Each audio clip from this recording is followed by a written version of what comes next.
Activa മുന്നിലും മെൽവിന്റെ car തൊട്ടു പുറകെയുമായി പുലിക്കളത്തിൽ തറവാട് ലക്ഷ്യമാക്കി നീങ്ങി. വഴിയിലുടനീളം സോണിയുടെ ഹൃദയം പടപടാന്നിടിക്കുകയായിരുന്നു. എക്സാമിന്റെ ടെൻഷനൊക്കെ മാറി മനസ്സ് ശാന്തമാക്കാൻ തുടങ്ങിയപ്പോഴാണ് അപ്രതീക്ഷിതമായി മെൽവിൻ മുന്നിൽ വന്ന് ചാടുന്നത്. അവനോട് തനിക്കുള്ള ഇഷ്ടം ഉള്ളിൽ ഒതുക്കുമ്പോഴും ഒരു പോലീസ് ഓഫീസറുടെ തൻ്റെ ഇടത്തോടെ അവൻ തൻ്റെ പിന്നാലെ വന്നതും നേരിട്ട് പ്രണയം തുറന്നു പറഞ്ഞതുമൊക്കെ ഓർക്കുമ്പോൾ സോണിക്ക് ഒരേ സമയം ണവും ഭയവും തോന്നുന്നുണ്ടായിരുന്നു. അതുമാത്രമല്ല, അവൻ ഇത്രയും ദൂരം താണ്ടി ഇവിടേക്ക് വന്നത് തനിക്ക് വേണ്ടിയാണെന്ന് അവൻ പറഞ്ഞത് ഓർക്കും തോറും അവളുടെ ചുണ്ടിലൊരു പുഞ്ചിരി വന്നിരുന്നു. ഏകദേശം അരമണിക്കൂറത്തെ യാത്രയ്ക്ക് ശേഷം സോണി പുലിക്കളത്തിൽ തറവാടിന്റെ മുന്നിൽ ആക്റ്റീവ നിർത്തി. തൊട്ടു പിന്നാലെ മെൽവിനും കാർ ഒതുക്കി നിർത്തി പുറത്തേക്ക് ഇറങ്ങി. സിറ്റൗട്ടിൽ ഇരിപ്പുണ്ടായിരുന്നു പാപ്പൻ. സോണിയോടൊപ്പം പുറകിലായി കാറ് കൂടി കയറി വരുന്നത് കണ്ടതും അയാൾ സംശയത്തോടെ അവിടെ നിന്നും എഴുന്നേറ്റു. ആക്റ്റീവ കൊണ്ടു നിർത്തിയ സോണിയുടെ മുഖത്തേക്ക് നോക്കി അയാളൊന്ന് പുഞ്ചിരിച്ചതും അവളും തിരികെ ചിരിച്ചുകൊണ്ട് ഹെൽമറ്റ് ഊരി. കാറിന്റെ ഡ്രൈവർ സീറ്റിൽ നിന്നും മെൽവിനും പുറത്തേക്ക് ഇറങ്ങി. അയ്യോ, ഇതാരാ? മെൽവിൻ മോനോ? പാപ്പൻ അവനെ നോക്കി പറഞ്ഞു. അവൻ കണ്ണിൽ വെച്ചിട്ടുണ്ടായിരുന്ന കൂളിംഗ് ഗ്ലാസ് എടുത്ത് ഷർട്ടിലേക്ക് തൂക്കി. ഇത് ഭയങ്കര സർപ്രൈസ് ആയിപ്പോയല്ലോ. മോ വരുന്ന കാര്യം ചാർലി പറഞ്ഞില്ല. അയാൾ അവന്റെ അടുത്തേക്ക് ഇറങ്ങിച്ചെന്ന് കൈ കൊടുത്തുകൊണ്ട് പറഞ്ഞു. അതിന് ഞാൻ വരുന്ന കാര്യം അവൻ അറിഞ്ഞിട്ടില്ല അങ്കിൾ. ഇതൊരു സർപ്രൈസ് ആയിരിക്കും. അവനും തിരികെ പുഞ്ചിരിച്ചു. വാ, അകത്തേക്ക് കയറി വാ. വാ മോളെ. അയാൾ അവരെ രണ്ടുപേരെയും അകത്തേക്ക് ക്ഷണിച്ചുകൊണ്ട് പറഞ്ഞു. അയാളുടെ വർത്തമാനം കേട്ടാണ് മമ്മി അടുക്കളയിൽ നിന്നും ഇറങ്ങി വന്നത്. മമ്മിയുടെ തൊട്ടുപുറകിലായിട്ട് ഷീതുവും ഉണ്ടായിരുന്നു. മമ്മി, അവൻ അവരെ നോക്കി സ്നേഹത്തോടെ വിളിച്ചു. മോനെന്താ പറയാതെ വന്നത്? ചാർലി പറഞ്ഞില്ലല്ലോ മോൻ വരുന്നത്. മമ്മി അവനെ നോക്കി ചോദിച്ചു. ഞാൻ ആരോടും പറഞ്ഞിട്ടില്ല മമ്മി. ഞാൻ വിചാരിച്ചത് ഇവിടെ വന്നിട്ട് അവനെ വിളിച്ച് വീട് അന്വേഷിക്കാന്നാ. അപ്പോഴാണ് എനിക്ക് ഇവളെ കിട്ടിയത്. അതുകൊണ്ട് അവനോട് പോലും പറയാതെ സർപ്രൈസ് ആയിട്ട് ഇങ്ങ് പോരുന്നു. അവൻ പുഞ്ചിരിച്ചുകൊണ്ട് അവരെ 3 പേരെ നോക്കി പറഞ്ഞു. കുഞ്ഞെവിടെ? അവൻ ഷീതു ഒന്നും മിണ്ടാതെ നിൽക്കുന്നത് കണ്ട് അവളോട് ചോദിച്ചു. അവൾ ഇച്ചാൻ്റെ കൂടെ മുകളിലുണ്ട്, ഞാൻ വിളിക്കാം. അവൾ അവനോട് മറുപടി പറഞ്ഞു. ശേഷം സ്റ്റെയർ കയറി മുകളിലേക്ക് പോയി. മമ്മി, എനിക്ക് നല്ല വിശപ്പുണ്ട് കേട്ടോ. നല്ലൊരു ചൂട് ചായയും എന്തെങ്കിലും പലഹാരവും വേണം. അവൻ അവരെ നോക്കി പറഞ്ഞതും അവർ പുഞ്ചിരിച്ചു. ഒരു 10 മിനിറ്റ് മോനെ, മോനിരുന്ന വിശേഷങ്ങളൊക്കെ പറയും. അപ്പോഴേക്കും എല്ലാം റെഡിയാക്കാം. അവർ പറഞ്ഞതും അവൻ തലയാട്ടി. ശേഷം അവർ അടുക്കളയിലേക്ക് പോകാൻ തുടങ്ങി. ഞാനും കൂടി വരാം ആൻറ്റി. അതും പറഞ്ഞ് സോണി അവരോടൊപ്പം പോകാൻ തുടങ്ങിയിരുന്നു. അല്ലെങ്കിൽ മറ്റവർ രണ്ടുപേരും എവിടെ? റയാനും ക്രിസ്റ്റിയും കാണാഞ്ഞതും അവൻ സംശയത്തോടെ ചോദിച്ചു. അവർ പുറത്തേക്ക് പോയി മോനെ, ഞാൻ വിളിക്കാം. പപ്പ ഫോൺ കയ്യിലെടുത്തുകൊണ്ട് പറഞ്ഞു. വേണ്ടങ്കിൾ, അവർ വരട്ടെ. അവൻ തിരികെയും പറഞ്ഞു. ശേഷം വീണ്ടും അവർ ഇരുവരും വിശേഷങ്ങൾ ഓരോന്നും പറഞ്ഞുകൊണ്ടിരുന്നു. ഷീതു മുറിയിലേക്ക് ചെന്നു. കുഞ്ഞു അവന് നല്ല ഉറക്കത്തിലാണ്. ഇച്ചായ, ഷീതു പതുക്കെ അവനെ വിളിച്ചു. അത് കേട്ടതും അവൻ കണ്ണുകൾ തുറന്നു നോക്കി. താഴെ താഴെ മെൽവിൻ വന്നിട്ടുണ്ട്.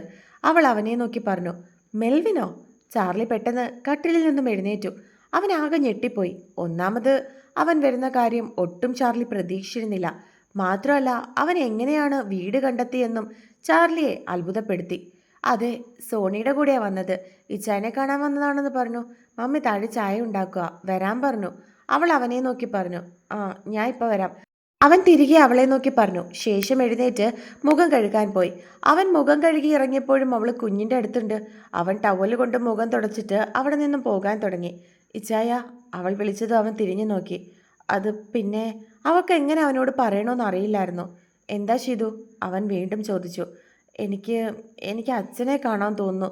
അത് പറയുമ്പോൾ അവളുടെ കണ്ണുകൾ നിറഞ്ഞു. അവൻ ശ്വാസം ഒന്ന് എടുത്തു വിട്ടു. ശേഷം അവളുടെ അടുത്തേക്ക് ചെന്നിരുന്നു.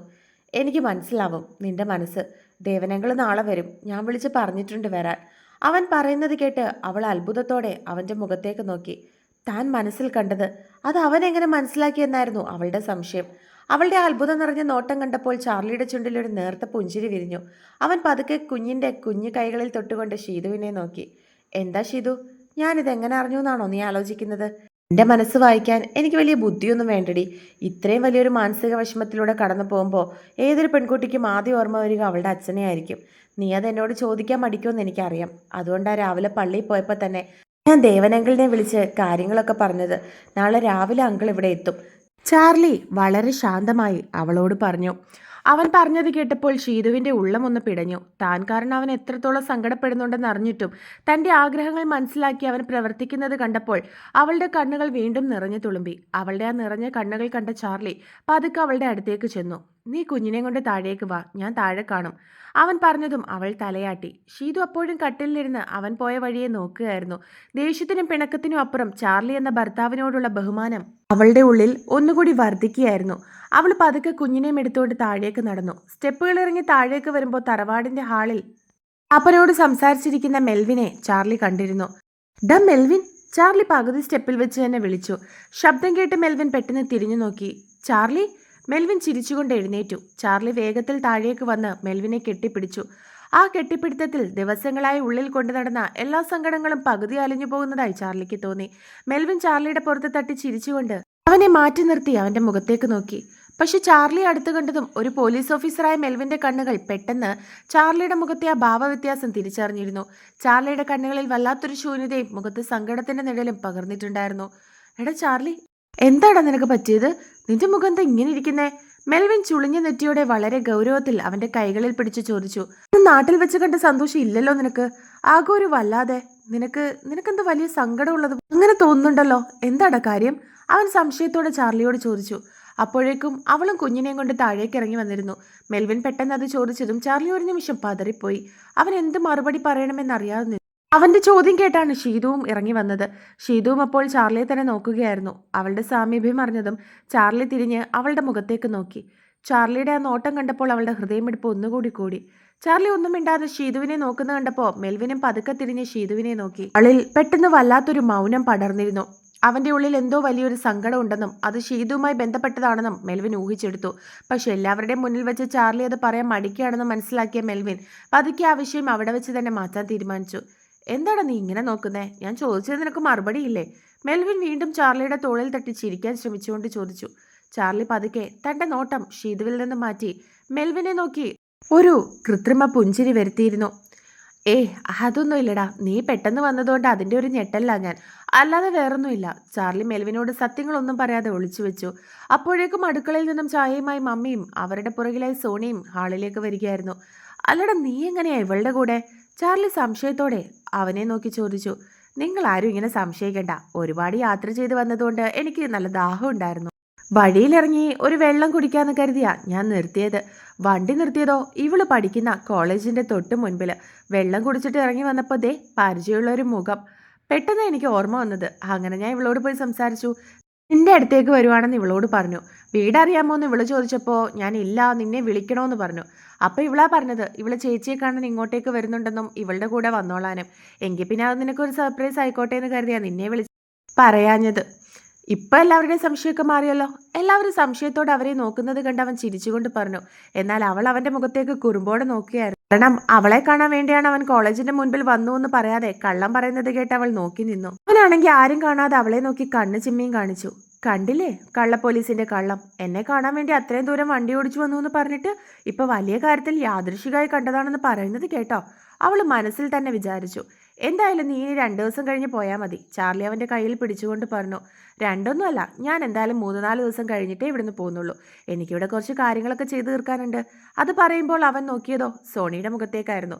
അത് കേട്ടതും അവളുടെ ഹൃദയമിടിപ്പ് ഒന്നുകൂടി കൂടി. അവൻ പെട്ടെന്ന് തന്നെ മറ്റുള്ളവർക്ക് സംശയം തോന്നാതിരിക്കാൻ അവളിൽ നിന്നുള്ള കണ്ണുകൾ പിൻവലിച്ചു. എങ്കിൽ പിന്നെ നിങ്ങൾ വിശേഷങ്ങളൊക്കെ പറയും, ഞാൻ രാത്രിയിലേക്കുള്ള കാര്യങ്ങളൊക്കെ കൂടി നോക്കട്ടെ. മമ്മി അടുക്കളയിലേക്ക് നടന്നു. സോണിയും കുഞ്ഞിനെയും കളിപ്പിച്ചുകൊണ്ട് മമ്മിയുടെ പുറകെ വേഗം അടുക്കള ഭാഗത്തേക്ക് വലിഞ്ഞു. ഷീതുവും അവരുടെ ഒപ്പം തന്നെ പോയി. ഹാളിൽ ചാർലിയും മെൽവിനും പാപ്പനും മാത്രമായി. എന്താടാ, എന്തെങ്കിലും കേസിന്റെ കാര്യമായിട്ട് വന്നതാണോ? ചാർലി സംശയത്തോടെ അവനെ നോക്കി ചോദിച്ചു. ഒരു ചെറിയ കേസിന്റെ കാര്യമായിട്ട് വന്നതാ. നോക്കട്ടെ അതെവിടെ വരെ പോകുന്നു. എന്തായാലും ഇവിടുന്ന് പോകുന്നതിന് മുമ്പ് അതിനൊരു തീരുമാനം ഉണ്ടാക്കണം. അതിന് തീരുമാനം ഉണ്ടാക്കിയതിന് ശേഷം നിങ്ങളോട് എല്ലാവരോടും പറയാം. എന്തായാലും പറയാതെ പോവില്ല ഞാൻ. അതും കൂടി മെയിനായിട്ട് ഉദ്ദേശിച്ച എൻ്റെ ഈ വരവ്. അവനൊരു കള്ളച്ചിരിയോടെ അവരെ നോക്കി പറഞ്ഞു. ആഹാ, അങ്ങനെ ഒരു കാര്യം കൂടി ഉണ്ടല്ലേ മെൽവിൻ. എന്തായാലും നീ ഉദ്ദേശിച്ച കാര്യം നല്ല രീതിയിൽ തന്നെ നടക്കട്ടെ. നീ ധൈര്യമായിട്ടിരിക്കും മോനെ. അയാൾ പറഞ്ഞതും അവൻ പുഞ്ചിരിച്ചു. എന്താടാ, പെണ്ണിന്റെ കേസ് വല്ലതും ആണോ? ഏതെങ്കിലും പെൺപിള്ളേരെ കറക്കി എടുത്തിട്ടുണ്ടോ നീ? ചാർലി അത് കേട്ട് ചിരിച്ചുകൊണ്ട് അവനോട് ചോദിച്ചു. പോടാ, അങ്ങനെയൊന്നുമില്ല. നീ ഉദ്ദേശിച്ചതുപോലെ കുറച്ചൊക്കെ ശരിയാ. അത് പക്ഷെ കറക്കി എടുത്തിട്ടുണ്ടോ എന്നൊക്കെ ചോദിച്ച് നീ വില കുറച്ച് കാണാതെ. അങ്ങനെ പ്രേമിച്ച് നടക്കാനൊന്നും എനിക്ക് സമയമില്ലടാ. വരട്ടെ, എല്ലാം പറയാം. അവൻ വീണ്ടും അവരെ രണ്ടുപേരെ നോക്കി പറഞ്ഞതും ഏതോ കല്യാണക്കാരിയാണെന്ന് അവർക്ക് മനസ്സിലായി. ഹാളിൽ ചാർലി മെൽവിനും മാത്രമായി. പാപ്പൻ പുറത്തേക്ക് ഇറങ്ങിയതും മെൽവിന്റെ മുഖത്തെ ആ കള്ളച്ചിരി പതുക്കെ അപ്രത്യക്ഷമായി. അവൻ തിരിഞ്ഞ് ചാർലിയെ രൂക്ഷമായി ഒന്ന് നോക്കി. ഒരു സുഹൃത്ത് എന്നതിലുപരി ഒരു പോലീസ് ഓഫീസറുടെ ആ സൂക്ഷ്മ നിരീക്ഷണം അവൻ ചാർലിക്ക് നേരെ തിരിച്ചു. ചാർലി, എന്താടാ പ്രശ്നം? അവൻ സംശയത്തോട് ചോദിച്ചു. ഹേയ്, ഒന്നുമില്ലടാ. ചാർലി അവനിൽ നിന്നും ഒഴിഞ്ഞു മാറാൻ ശ്രമിച്ചുകൊണ്ട് പറഞ്ഞു. നീ എന്നോട് കള്ളം പറയണ്ട. അന്ന് നാട്ടിൽ വെച്ച് കണ്ട ആ ചാർലി അല്ല നീ ഇപ്പോ. അവൻ വീണ്ടും പറഞ്ഞു. നീ വാ, എല്ലാം പറയാം. അതും പറഞ്ഞ് ചാർലി അവനെയും കൂട്ടി മുറിയിലേക്ക് പോയി.